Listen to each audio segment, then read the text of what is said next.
Strawberry খাওয়ার আমার অনেক দিনের ইচ্ছা ছিল, কিন্তু স্ট্রবেরির যা দাম আমার কেনার হয়ে উঠছিল না। যখনই কিনতে যেতাম দাম শুনে আর কিনতাম না, বলতাম থাক পরে কিনবো। আর আমার বরকে বললে বলতো থাক পরে কিনে দেবো, এখন কিনতে হবে না। কিন্তু সেদিন আমার বরকে বললাম যে একটু কিনে দাও না গো, অনেকদিন ধরে তো কেনা হয় না, একটু খেতেও তো ইচ্ছা করে যে কিরকম খেতে। তাই জন্য আমার বর আবার কিনে দিল স্ট্রবেরিটা। মনের ইচ্ছা সবসময় পূরণ করা উচিত, আটকে রাখা উচিত না। তারপরে নিয়ে এসে কয়েকটা এমনি এমনি খেয়েছিলাম, বাকিটা এই যে ধুয়ে তারপরে কেটে মিক্সির মধ্যে দিয়ে দিয়েছিলাম পেস্ট করার জন্য।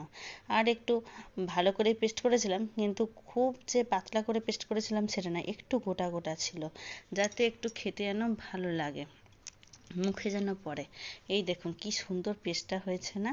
আর একটু গোটা গোটাও রেখেছি, তারপরে আর ভালো করে আর পেস্ট করিনি, কারণ একটু গোটা গোটা মুখে পড়লে খেতে কিন্তু সেই ভালো লাগবে।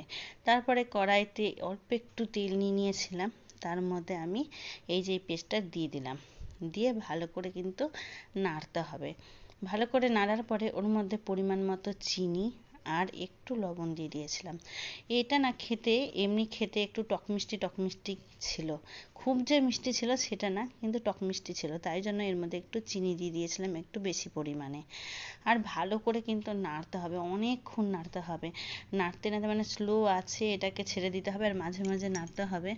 আর এটা না মানে পরের দিকে একটু আঠা আঠা টাইপের হয়ে যাবে। আর প্রথম দিকে পাতলা থাকবে, কিন্তু পরে দেখুন এই দেখুন কি সুন্দর আঠা আঠা টাইপের হয়ে যাবে। যত ঘন হবে ততই কিন্তু খেতে খুবই ভালো লাগবে।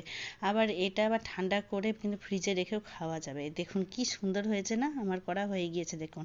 এটা কিন্তু রুটির সাথে, তারপরে ভাতের সাথেও খেয়েছিলাম, রুটির সাথে পাউরুটির সাথে খেতে খুবই ভালো লাগবে। তোমরাও কিন্তু ট্রাই করতে পারো।